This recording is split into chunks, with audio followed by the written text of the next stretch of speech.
Irmãos, no último encontro dos homens da nossa igreja, eu fiz uma exposição baseada numa obra do Tim Keller, Ego Transformado, e por sugestão de muitos irmãos, eu fui convencido de que essa palavra poderia, e eu espero que de fato possa ajudar muitos aqui, não apenas os homens que lá estiveram naquela ocasião. Então, vamos pensar hoje sobre ego transformado, a humildade que brota do Evangelho e traz a verdadeira alegria. Abra sua Bíblia em 1 Coríntios, capítulo 3. Nós vamos ler o último verso, 21, e avançar para o capítulo 4 e ler os 7 primeiros versos.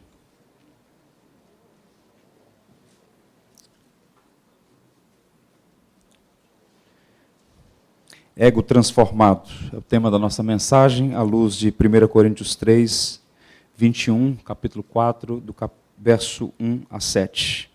Diz assim, então, a viva e eficaz palavra de Deus. Portanto, ninguém se glorie nos homens, porque tudo é vosso, seja Paulo, seja Apolo, seja Cefas, seja o mundo, seja a vida, seja a morte, sejam as coisas presentes, sejam as futuras, tudo é vosso e vós de Cristo e Cristo de Deus. Assim, pois, importa que os homens nos considerem como ministros de Cristo e despenseiros dos mistérios de Deus. Ora, além disso, o que se requer dos despenseiros é que cada um deles seja encontrado fiel. Todavia, a mim, muito pouco se me dá de ser julgado por vós ou por tribunal humano. Nem eu tampouco julgo a mim mesmo, porque de nada me arguia a consciência. Contudo, nem por isso mesmo me dou por justificado, pois quem me julga é o Senhor.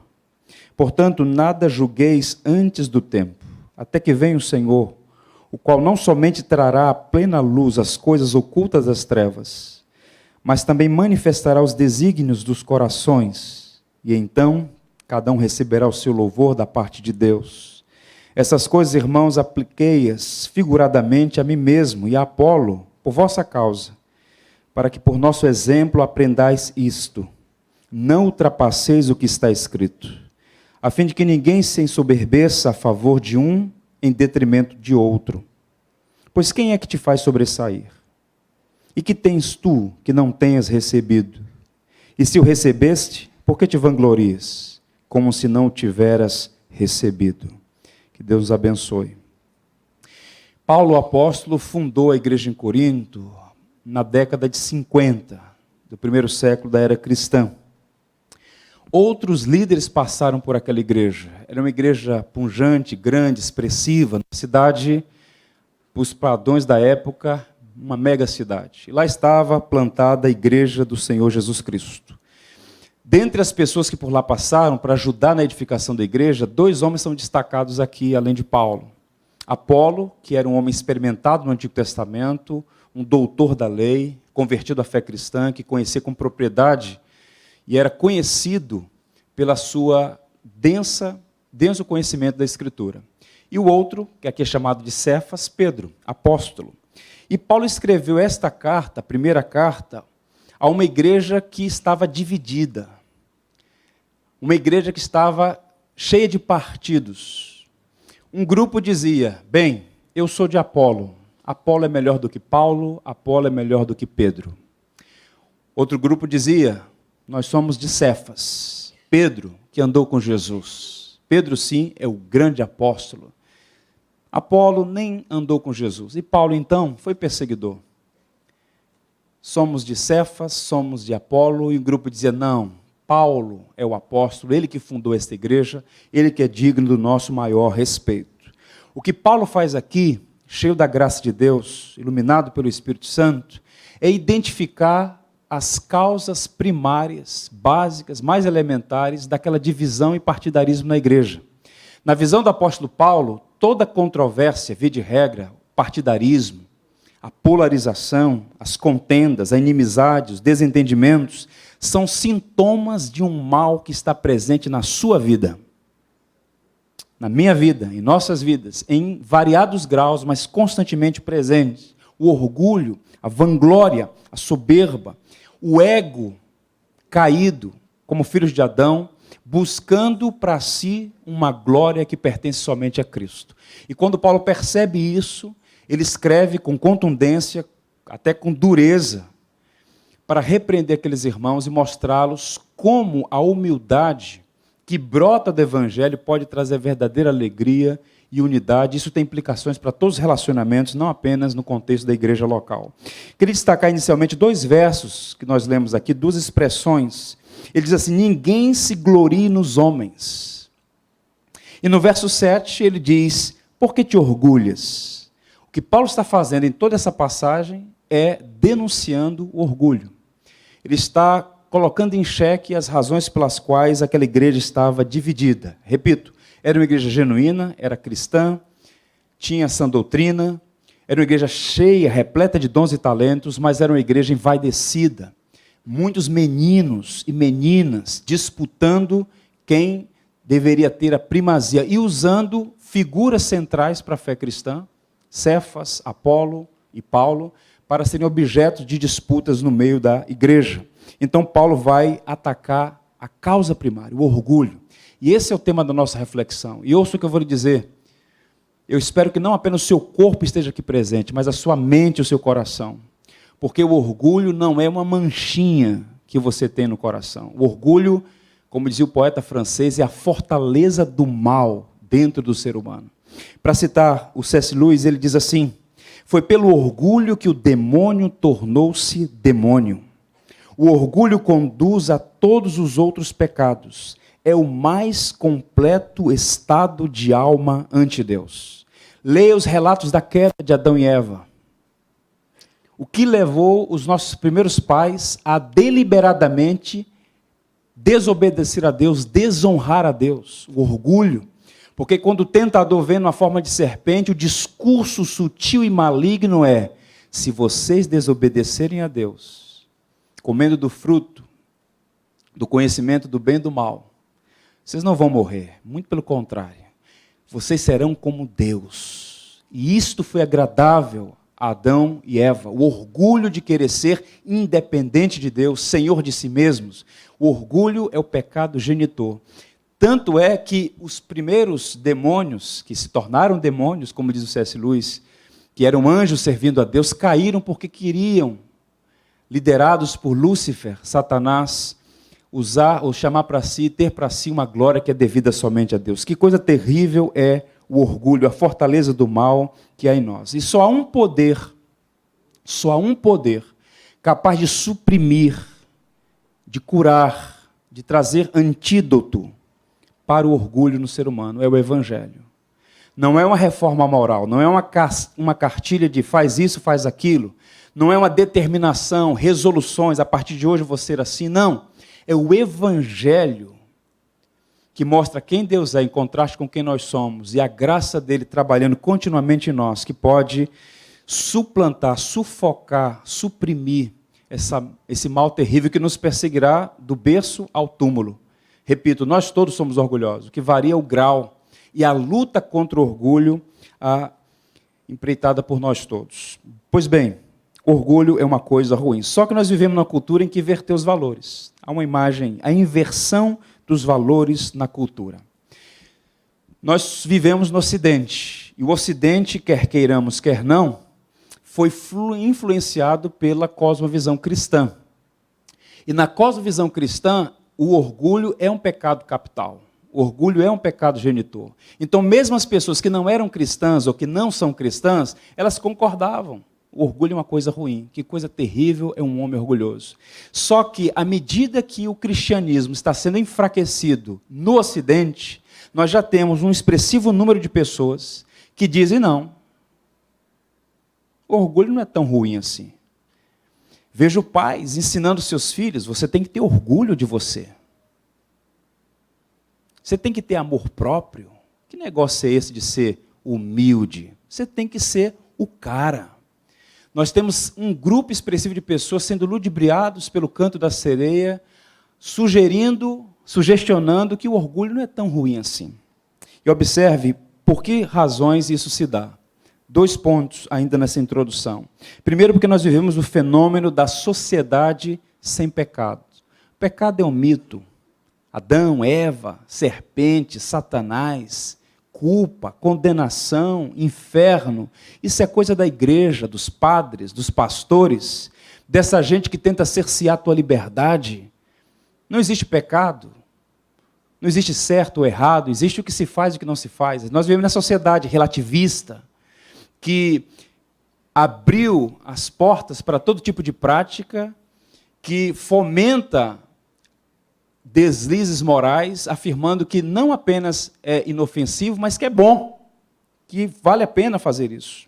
O pecado caiu em desuso, esse nome. A sociedade geral, as pessoas não aceitam mais o conceito bíblico de pecado. Tanto é, eu já disse isso aqui outras vezes, você vai conversar com alguém e diz assim para ela, bem, você é uma pessoa perfeita? E o indivíduo vai dizer, de vez em quando você encontra alguém que torce para alguns times aí, que não, nós somos perfeitos e tal. Mas, via de regra, as pessoas em sã consciência vão dizer, né, até num tom assim, jocoso, não, é claro que eu não sou perfeito. Quem é perfeito? Nós todos temos as nossas falhas, nossas imperfeições. O indivíduo reconhece que não é perfeito, que tem imperfeições. Agora, faça o teste. Diga para alguém que ela é uma pecadora, um pecador, transgressor da lei de Deus. Ela vai ficar irritada com você, porque o conceito de pecado foi riscado do nosso vocabulário moderno. Curiosamente, observe, eu já disse isso aqui em outra ocasião, uma rede de sorvetes, internacional inclusive, aqui bom, um tempo atrás lançou uma série, uma propaganda, uma publicidade, em que deu nome a certos picolés, muito saborosos por sinal, mas deram nomes ao picolé: luxúria, vaidade, mentira, soberba. Ou seja, nós vivemos numa sociedade em que o pecado já não é mais ofensivo, muito pelo contrário, é uma coisa que deve ser celebrada. Um dos livros mais vendidos na Inglaterra, no início do século XXI, era um livro cujo título era Peque para Vencer. A sociedade está banalizando o conceito de pecado. Isso é realmente interessante. Um outro ponto que tem gerado essa dificuldade em relação ao conceito bíblico de orgulho, a valorização da autoestima. Você tem sempre o pavão, né?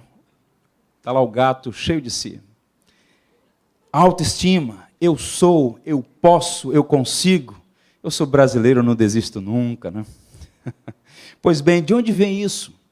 É curioso quando a gente começa a estudar o comportamento humano, a história recente, as mudanças substanciais no Ocidente, repito, influenciado pela fé cristã, vivendo hoje o que já tem sido chamado de era pós-cristã, como essa mudança aconteceu. Eu quero ler para vocês uma porção relativamente grande do texto do Tim Keller, no primeiro capítulo, nas páginas 10 a 11, quando ele diz assim, observe, presta bem atenção na leitura desse texto.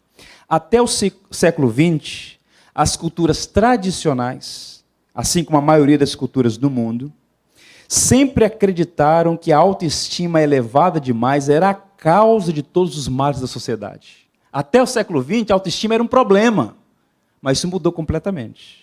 O que provoca a maior parte dos crimes e da violência? Por que as pessoas são maltratadas? Por que são cruéis? Por que cometem os erros que cometem? A resposta tradicional diria que a culpa era do hubris, palavra de origem grega que significa soberba ou autoestima elevada demais. Tradicionalmente, era assim que se explicava o mau comportamento das pessoas. No entanto, na sociedade ocidental de hoje, desenvolvemos um consenso cultural totalmente oposto, houve uma mudança completa. A base da educação contemporânea, a maneira de tratarmos os encarcerados, o fundamento da maior parte da legislação moderna e o ponto de partida do aconselhamento de hoje são o oposto do conselho tradicional. A crença de hoje é que as pessoas agem mal por falta de autoestima e por não terem uma valorização, ou por terem uma valorização baixa de si mesmos. Então você tem o espírito vitimista. Por que fulano é assim? Nunca teve uma boneca. Coitadinha, nunca teve uma boneca, por isso que ela está furtando. Hoje, por que fulano é assim? Nunca soube o que é o amor de pai. Então ele é uma vítima. Esse espírito está invertendo completamente a razão e os fatos. Até o século XX, essa autoestima era vista como a causa primária de muitos problemas, porque a autoestima está baseada no próprio ego centrado em si mesmo e o orgulho, mas houve uma mudança substancial. Eu vou mostrar uma imagem aos irmãos, é forte, eu vou ser breve no comentário. O famoso caso do ônibus 174 na Gávea.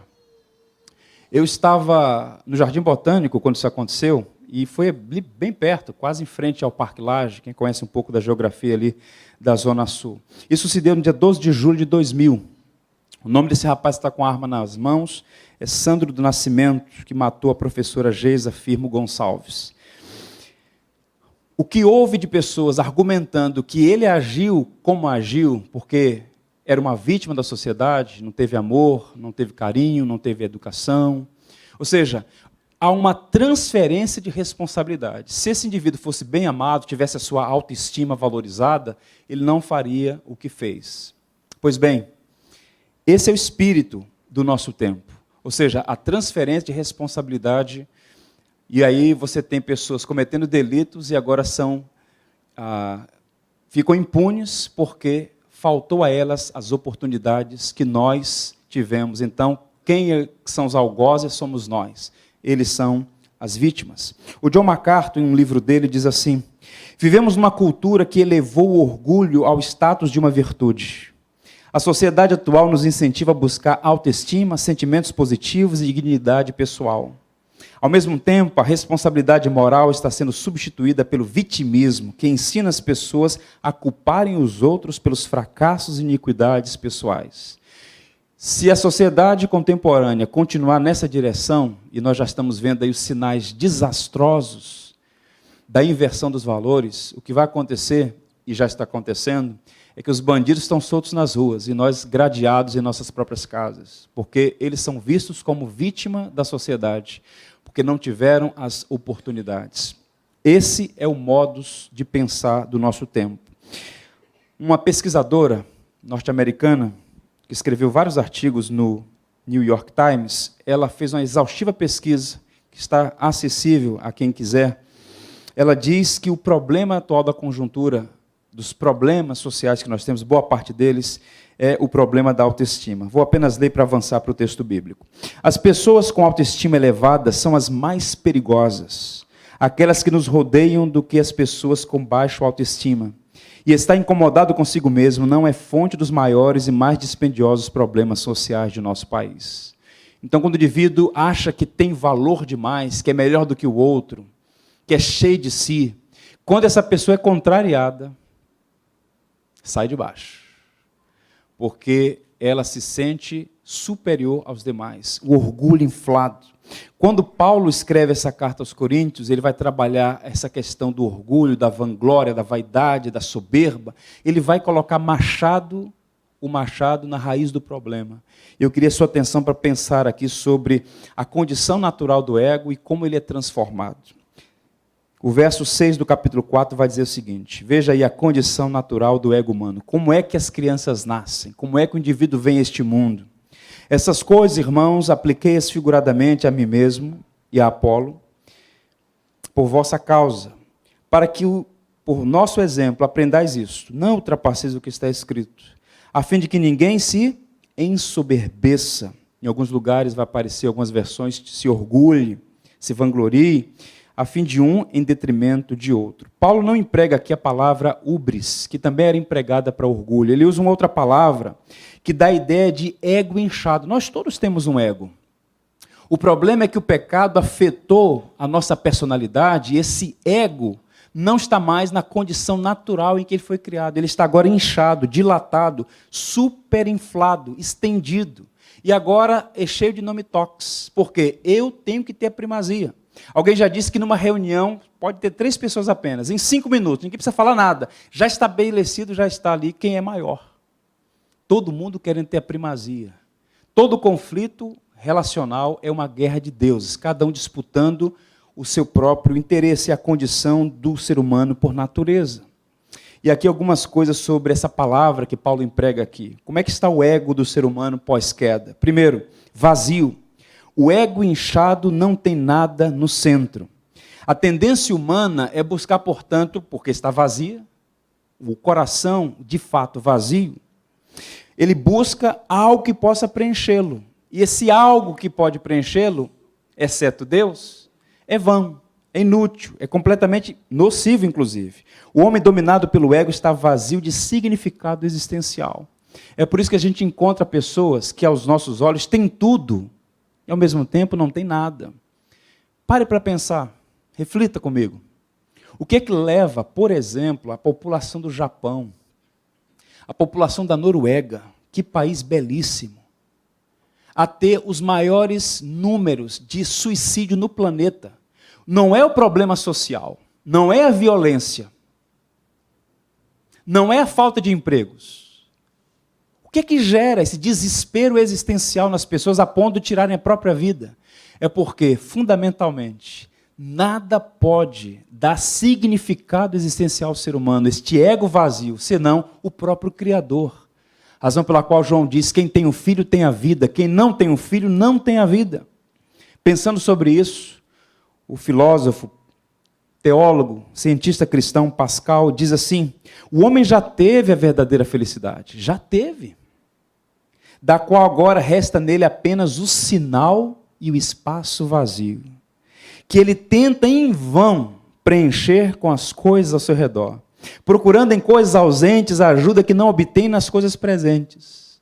Essas, porém, são todas incapazes, porque o abismo infinito pode ser preenchido somente por um objeto infinito e imutável, ou seja, apenas pelo próprio Deus. Razão pela qual você pode encontrar um indivíduo que vive problemas os mais terríveis possíveis, vivendo em condições às vezes subhumanas, como encontrei irmãos nossos vivendo no deserto de Setúbal, no norte do Peru, condições abaixo da linha da pobreza, mas você bate o olho no indivíduo e diz: esse camarada tem alguma coisa diferente. E o que é isso?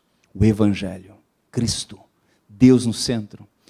A paz do Senhor que excede todo entendimento, que confunde aqueles que têm tudo e ao mesmo tempo são absolutamente vazios. Então o ego vazio é o que está no coração do homem, é a realidade do coração humano pós-queda. E mais, o ego dolorido, o ego distendido dói. Observe que poucas pessoas, para não dizer ninguém, não valoriza, por exemplo, a saúde dos pés, dos dedos dos pés. Já parou para pensar hoje como é que vai o seu dedão hoje? Amanheceu, hoje eu vou fazer um exame no meu dedo do pé. E me aventurei a começar a correr e os dedos estão uma calamidade. De vez em quando eu levanto, deixa eu ver como é que estão os meus pés hoje. Mas geralmente você só observa os seus pés quando houve um processo que causou dor ou ele está dolorido. Uma encravada, aquele dedo horroroso que você tem. O ego distendido ou ego dolorido, via de regra, você começa a observá-lo. Teve gente que começou a olhar para os pés, calma. O ego dolorido só é observado quando alguém fere. A razão pela qual alguém diz assim: fulano feriu meus sentimentos. Gente, sentimento não pode ser ferido. O que está sendo ferido é o seu ego. Fulano me distratou, fulano me desrespeitou. O que você está dizendo com isso? Que eu tenho direito a um tratamento que não obtive. Eu fiquei magoado. Estou de mal com você, corta aqui. Isso é tão comum nas relações humanas. Às vezes você vai resolver ajudar uma família, um casal, qual é o problema? Quando você vai observar, porque ela mandou, corta aqui. De bico. Meu Deus do céu, o que é isso? Como é que pode isso acontecer? Nas relações interpessoais no trabalho, na igreja, enfim, isso é o ser humano. Isso é o ser humano, o ego dolorido e ferido. Isso é tão intenso e interessante, do ponto de vista da observação, que um grande músico, Mozart, Wolfgang Amadeus Mozart, considerado um dos maiores da história, ele escreveu uma carta para o pai. Ele era um brilhante músico, de fato foi um dos mais notáveis, mas observe, ele escreveu uma carta ao pai em 1778. E na carta ao pai, olha o que ele disse: nunca estou de bom humor quando estou em uma cidade onde não sou desconhecido. Para isso, o que é isso? Ele estava triste, dizendo para o papai dele: olha, eu estou triste porque eu fui numa cidade e ninguém me reconheceu. Não tenho seguidor no Facebook naquela cidade de Viena. Ou seja, vaidade, altivez, o ego dolorido. E mais, ego atarefado, vive ocupado tentando preencher o vazio. O coração humano está sempre atarefado, buscando preencher o coração vazio. E há duas tarefas extenuantes que o ego atarefado busca: comparação e vanglória. Pode observar, o homem orgulhoso é especialista em comparação. Ele compara a família, ele compara o carro, ele compara a casa, ele compara o bairro, ele compara todo mundo. Ele está sempre comparando. Ninguém pode ser melhor do que ele. E é por isso que muita gente se endivida. O sogro compra um carro, vai lá o genro, não posso ter um carro pior do que o do meu sogro, eu tenho que ter melhor, eu tenho que provar para ele que eu tenho direito à filha dele, porque realmente eu sou o cara. Aí vai, se endivida, compra um carro para ser melhor do que os carros do sogro. O ser humano atarefado. Na tentativa de preencher o vazio, lidar com o desconforto, o ego está sempre fazendo comparações e buscando glória. É aquele indivíduo que solta uma palavra assim para receber um elogio, sabe aquela palavra? Ele dá uma deixa para alguém falar assim: realmente, você está de parabéns. Aí, obrigado. Muito obrigado. Ele está catando um elogio, comparando, buscando glória. Isso dá trabalho, por isso que a pessoa fica cansada. Para citar mais uma vez C.S. Lewis nas suas palavras, Cristianismo Simples, ele diz assim: o orgulho não se satisfaz em ter uma coisa, mas em tê-las em quantidade maior do que os outros. Observe a sutileza, repito. O orgulho não se satisfaz em ter uma coisa, mas em tê-la em quantidade maior que os outros. Dizemos que as pessoas se orgulham de serem ricas, espertas ou bonitas, mas isso não é verdade. Elas têm orgulho de ser mais ricas, mais espertas ou mais bonitas que os outros. Se todos fossem igualmente ricos ou inteligentes ou bonitos, não existiria motivo de orgulho. Todo mundo nivelado por baixo. Todo mundo burro, feio e pobre. Então, que comparação, porque me orgulhar, está todo mundo na mesma situação, agora o indivíduo está buscando ser mais esperto, mais rico e mais bonito do que o outro. O orgulho do ser humano. E, por fim, um outro elemento aqui, frágil. O ego inflado estoura fácil. O ego é uma bolha de sabão que estoura com muita facilidade, a razão pela qual você tem esses complexos, que são as duas faces de uma mesma moeda. O complexo de superioridade e o complexo de inferioridade. Porque são das duas faces da mesma moeda. Por quê? Para citar um verso, Gálatas 5:26, Paulo vai falar sobre isso aqui. Observe. Não nos deixemos possuir de vanglória. Essa é a raiz, essa é a causa. Provocando uns aos outros, tendo inveja uns aos outros. Ele diz aqui que a vanglória, o orgulho, a soberba, é a raiz, que brota e provoca duas coisas. Provoca ou então gera ou tem inveja. O que ele está dizendo aqui é que quando o indivíduo se sente superior ao outro, ele provoca. Eu vou te mostrar que eu sou melhor do que você. Eu estou acima da média. Quando ele se sente menor, ele tem então a inveja, que é a tristeza velada pelo bem ou pela superioridade ou pela melhor condição do outro. Stott faz um comentário precioso disso aqui. Ele diz assim: somos motivados por sentimentos de inferioridade ou de superioridade. Se nos consideramos superiores às outras pessoas, nós as desafiamos, pois desejamos que conheçam e sintam a nossa superioridade. Se, por outro lado, nós as consideramos superiores a nós, ficamos com inveja. Nos dois casos, a nossa atitude é por causa de vanglória ou convencimento. Temos uma opinião tão cheia de fantasias a nosso respeito que não suportamos rivais. O indivíduo está sempre, é aquela conversa chata, né? Que o indivíduo quer dominar a conversa. A opinião dele sempre está certa, ele está sempre acima dos demais, tem resposta para todas as perguntas, ele está querendo mostrar superioridade. Isso é sutil, está presente em todos nós, repito, em variados graus. Quanto mais melindrosa for uma pessoa, mais evidente fica o ego inflado e frágil. Então, quando você conversa com pessoas muito melindrosas, você não pode falar. Eu costumo dizer o seguinte, que quem não convive adequadamente com a crítica tem que viver com cinismo. O que significa isso? Você conversa com alguém e o indivíduo te pergunta: e o que você achou da minha blusa, da minha camisa? Ih, rapaz, que camisa feia. Não gostei não, sinceramente eu não gostei. Se o cara faz um bico, fica de mal com você e pede para cortar, da próxima vez que ele te perguntar sobre a camisa, ainda que seja aquela camisa realmente horrível, linda, maravilhosa. Quem não sabe conviver com a crítica, convive com o cinismo. Por quê? Tem gente tão melindrosa que você não pode falar nada, que contraria a sua opinião. Contrariou, acabou, amigo. Então, muitas vezes, no próprio seio familiar, os parentes já sabem: opa, ali não mexe não, que o negócio ali é complicado. Tudo bem? Está tudo na paz. Tudo bem? E aí, meu irmão? Tudo bem? Não importa. E o cara indivíduo troca até de time para não aborrecer o parente. Qualquer motivo, qualquer coisa é motivo para guerra. É terrível. Caminhando aqui. O segundo ponto, a visão transformada do eu. Qual é a perspectiva correta? Depois nós vamos terminar falando como alcançá-la. Mas qual é a visão transformada do eu? Observe os versos 1 e 2 do capítulo 4 que nós lemos. Assim, pois, importa, olha a sagacidade, a serenidade, a sabedoria do apóstolo Paulo. Assim, pois, importa que os homens nos considerem como ministros de Cristo e despenseiros dos mistérios de Deus. Ora, além disso, o que se requer dos despenseiros é que cada um deles seja encontrado fiel. Você lê uma passagem como essa e diz assim, bem, o que isso tem a ver com o ego transformado? Nós temos que ler aqui o espírito por trás da palavra, por trás do texto. Observe o que Paulo está dizendo aqui. Ele faz duas afirmações aqui que vão abrir os nossos olhos para a visão correta do ego. Ele vai fazer duas afirmações. A primeira, que ele é ministro de Deus e que tem um trabalho a fazer. Ou seja, Paulo reorganiza a sua personalidade a partir da sua identidade em Cristo. Eu sei quem eu sou um ministro, eu sou um servo de Deus. Eu tenho um trabalho a fazer.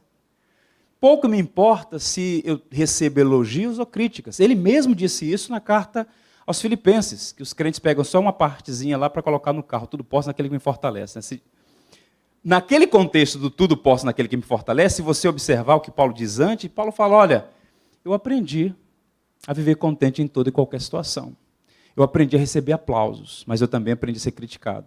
Eu aprendi a abrir a geladeira e ter cheia a geladeira, mas eu aprendi também a abrir a geladeira e estar vazia. Eu aprendi a ser honrado quando chegar no lugar, está aqui o apóstolo Paulo, mas eu também já recebi cuspe no rosto. Eu posso todas as coisas que ele me fortalece. A opinião do outro não é que não seja importante para Paulo, mas não o controla, porque ele sabe quem é. Se você souber quem você é diante de Deus e o que ele fez por você na pessoa do seu Filho Jesus Cristo, já é um grande avanço para você lutar contra este ego inflado pós-queda. A identidade de Paulo não está presa à opinião alheia. Ele fala que é fiel a Cristo e a sua vocação. Observe que o Evangelho é o centro. A vida centrada no Evangelho. Quando as pessoas falam do Evangelho, ouvem do Evangelho, via de regra, elas pensam que o Evangelho é um bilhete para ir para o céu. De fato, é a boa notícia de que pelo sangue de Cristo temos a justiça dele, por meio dele, acesso a Deus por toda a eternidade na condição de filhos, de benditos. No entanto, o Evangelho não tem uma palavra apenas para a vida pós-morte. O Evangelho afeta toda a nossa existência. Eu li, já faz algum tempo isso, e quando eu estava preparando esse material, esse texto, eu lembrei dessa passagem, fui buscar lá nos livros e encontrei um texto que é de um general inglês chamado Charles Gordon, que foi brilhante numa batalha no Sudão, e tem uma história fantástica. Ele era um cristão muito piedoso, um servo de Deus. Ele disse assim em um de seus livros, que palavra preciosa: se Deus sorri para nós, nem sorriso nem desprezo dos homens nos poderão afetar. Vivo perante um só ouvinte, perante os outros nada tenho a provar, nada a ganhar, nada a perder. É o que é chamado de auditório de um ouvido só. Quando você sabe quem você é em Cristo, sua identidade está em Cristo. Você é amado não pelo que você faz. Deus não te abençoa pelo que você faz. Você já é abençoado. A resposta que você dá a Deus por esse grande e inexplicável amor é obediência, é gratidão, são boas obras. Mas observe, quando você sabe quem você é, você não precisa ficar buscando a aprovação do outro, a aprovação da outra, buscando encher o seu coração vazio, o seu ego inflado, criando aborrecimentos. Não. O que me importa é auditório de ouvido só. Isso faz toda a diferença. O remédio da sociedade contemporânea para os problemas comportamentais é a identidade em Cristo. E nós cristãos precisamos ser referência.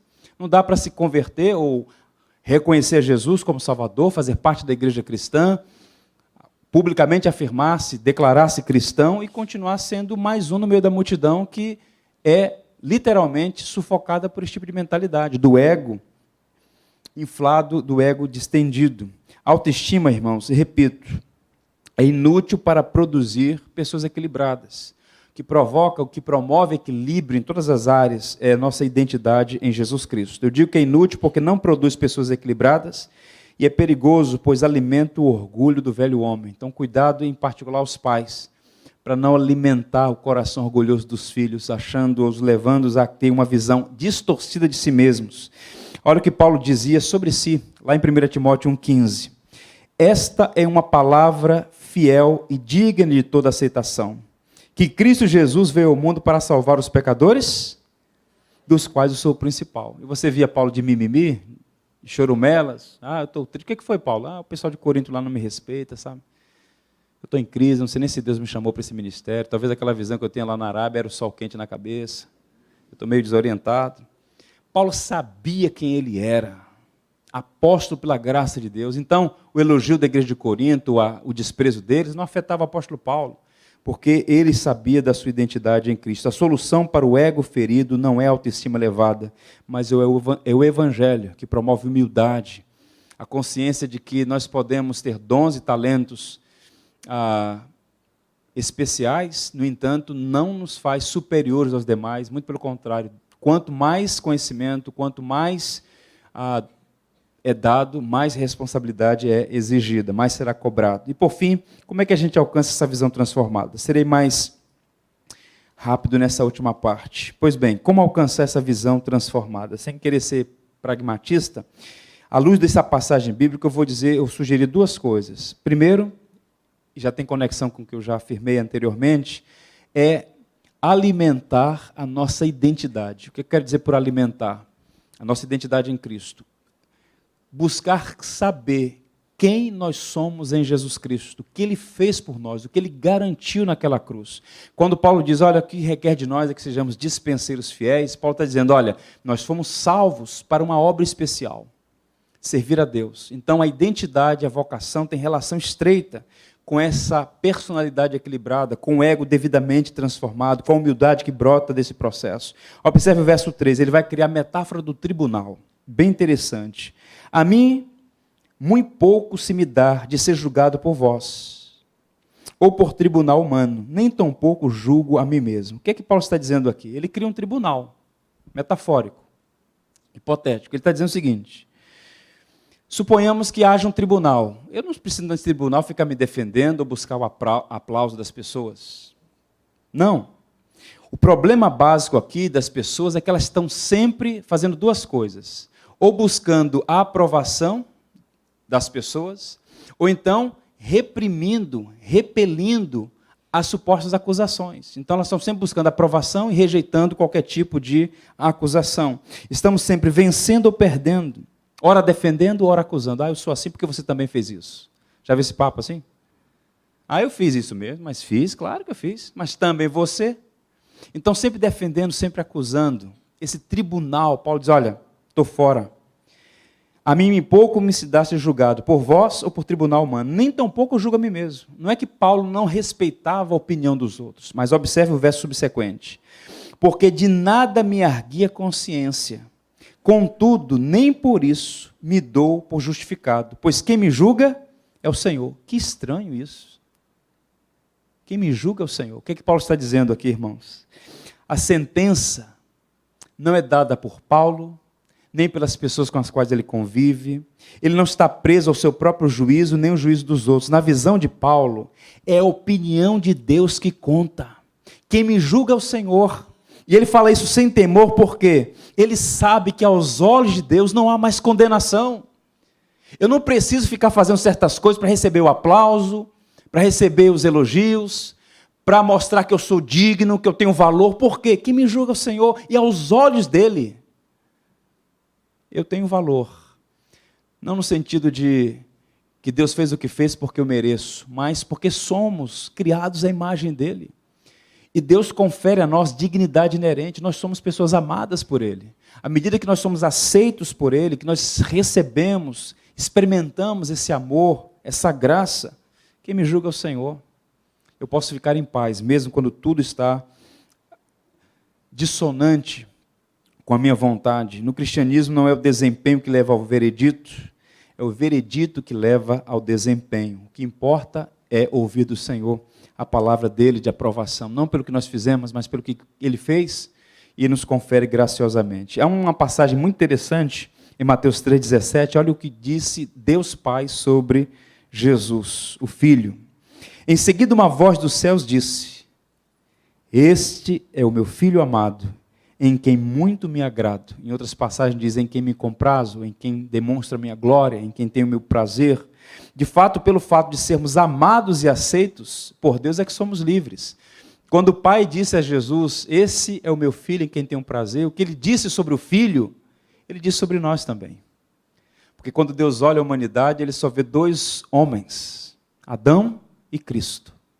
Ou você está em Adão, ou você está em Cristo. Se você está em Cristo, você é o amado de Deus. Você não precisa fazer coisas para receber o amor dele. Você já é amado, e porque é amado, então você busca responder de modo adequado. Romanos 8:1, vamos ler juntos? Portanto, agora nenhuma condenação há para os que estão em Cristo Jesus, que não andam segundo a carne, mas segundo o Espírito. Por isso Paulo dizia: que me julga o Senhor? Eu estou em Cristo, eu estou tranquilo. Eu estou tranquilo. Não é para incentivar o pecado, mas um mote reformado é que os pecados de ontem, de hoje e de amanhã já foram perdoados. O que Cristo fez naquela cruz foi cancelar todos os nossos pecados, de modo que o amor de Deus por nós é constante, não depende do que a gente faz.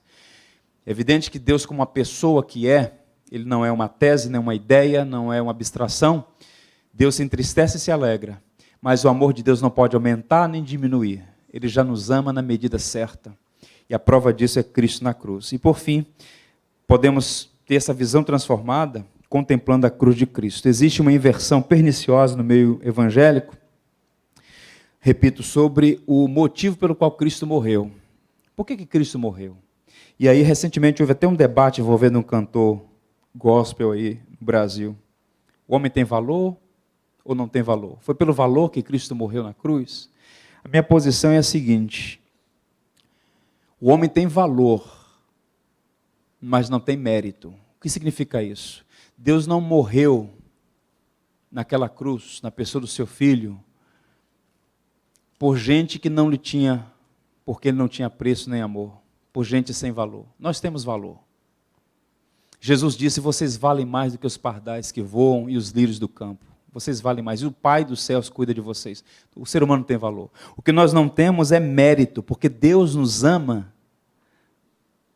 não porque haja mérito em nós, mas porque Ele decidiu nos amar, porque somos seus amados desde a eternidade. Repito, o ser humano tem valor, pois foi criado à imagem de Deus. Mas a cruz ela vai apontar, não é para o valor do ser humano. A cruz vai apontar para duas coisas que andam de mãos dadas: a justiça de Deus e o amor de Deus.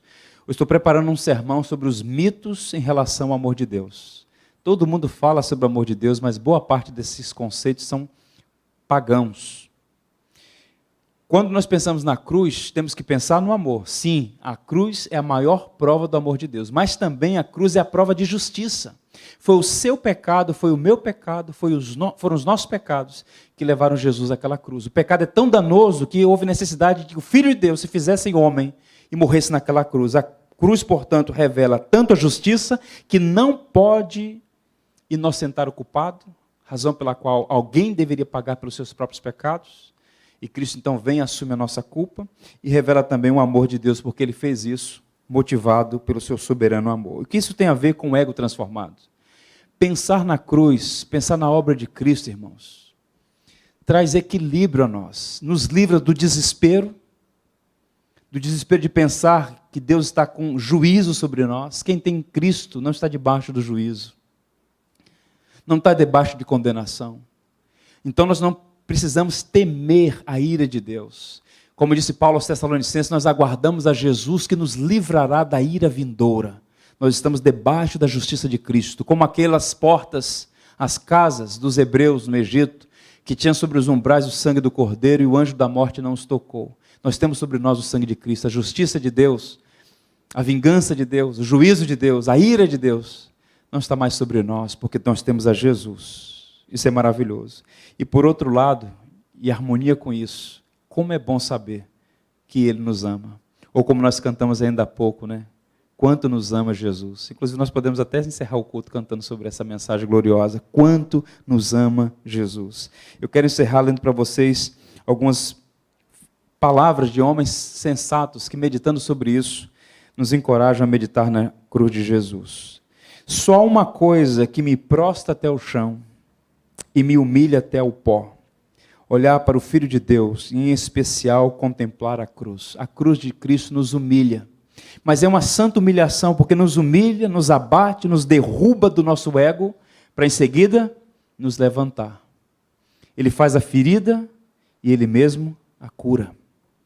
Contemplar a cruz. Aquele homem, o Deus homem, sangrando naquela cruz, sofreu pelos seus pecados. Isso é humilhante. Ele era o Cordeiro imaculado, sem pecado. Ele tornou-se maldição em nosso lugar. Isso nos humilha. E ao mesmo tempo nos levanta para contemplar quão gracioso Deus é. O Stott, contemporâneo de Lloyd Jones, diz: toda vez que olhamos para a cruz, Cristo parece dizer-nos: estou aqui por causa de vocês. É o seu pecado que estou levando, a sua maldição que estou sofrendo, o seu débito que estou pagando, sua morte que estou morrendo. Nada na história ou no universo nos torna tão conscientes de nossa pequenez como a cruz. E ele prossegue: nada na história ou no universo diminui tanto o nosso tamanho como a cruz.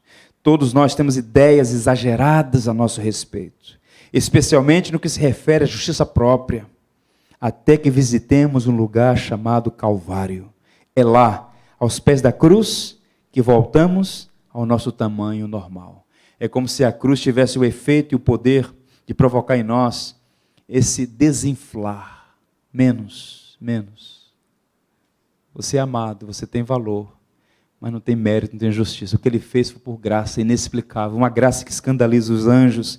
E Spurgeon diz: viva onde os gritos do Calvário possam ser ouvidos. Viva onde os gritos do Calvário possam ser ouvidos. Assim as coisas deste mundo irão perder o seu valor à luz da glória e da graça. Ouvir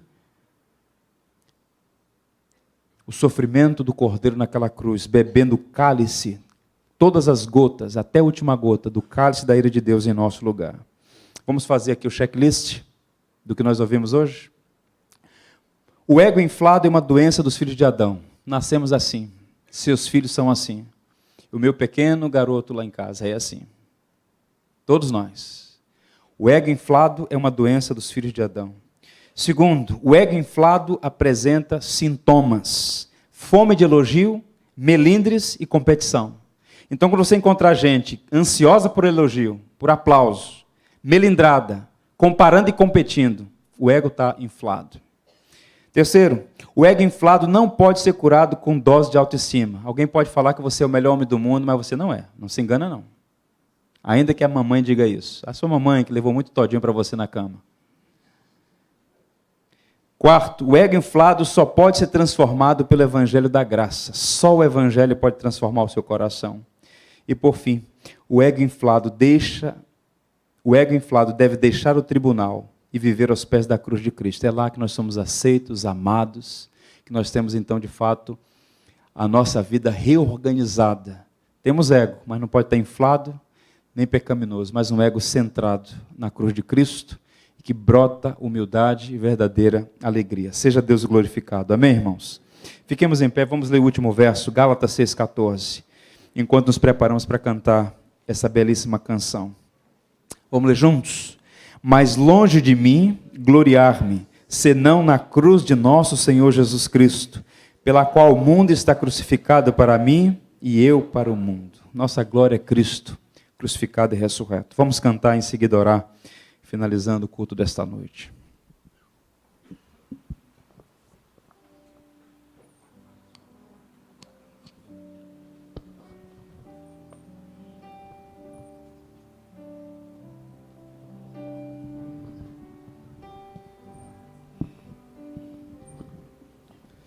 Quanto nos ama Jesus,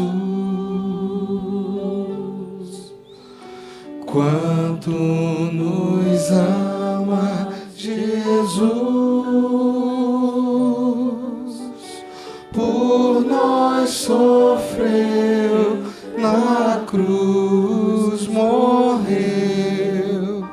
Cristo te ama, Cristo me ama, quanto nos ama Jesus.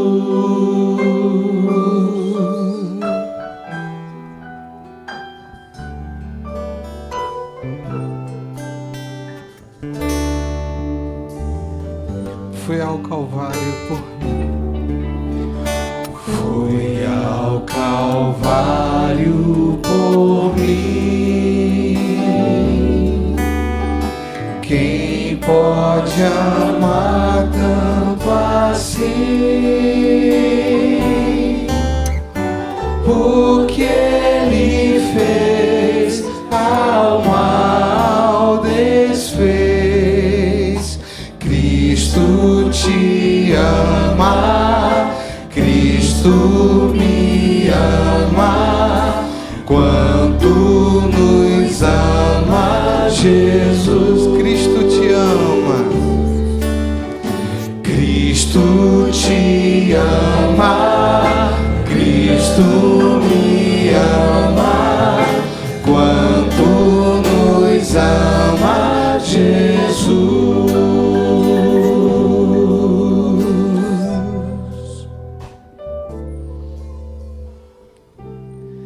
Senhor, nós te damos graças pela tua palavra. Ela é preciosa. A lei do Senhor é perfeita e restaura a alma. Nós todos precisamos, Senhor,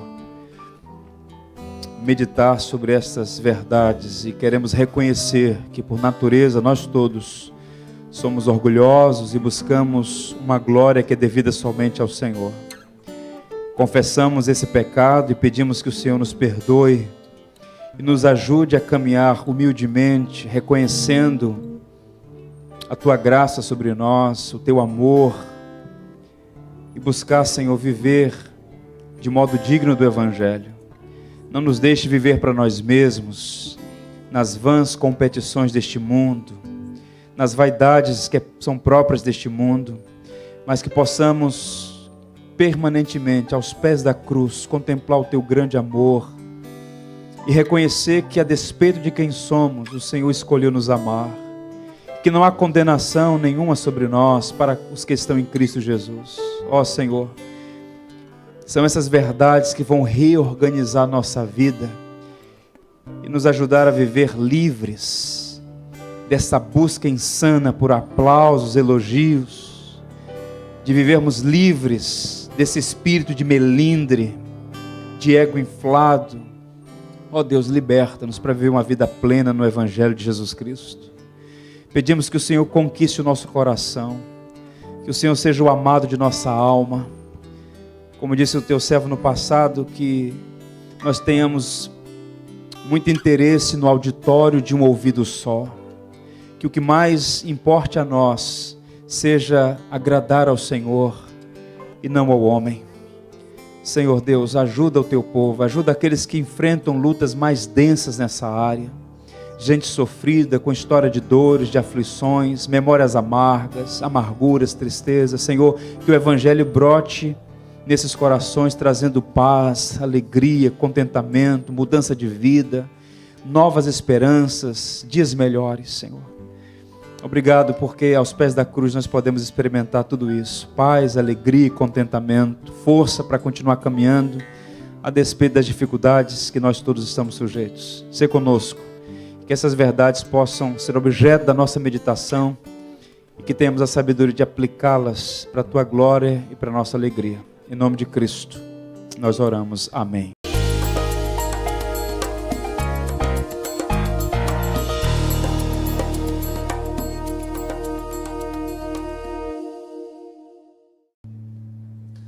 Tu és fiel, Senhor, meu Pai celeste, pleno poder aos teus filhos darás. Nunca mudaste, tu nunca faltaste.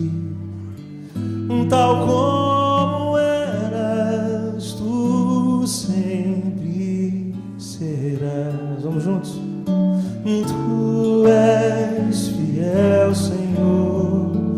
Tu és fiel, Senhor. Dia após dia, com bênção sem fim. Tua mercê me sustenta e me guarda. Tu és fiel, Senhor, fiel a mim. Flores e frutos, montanhas e mares, sol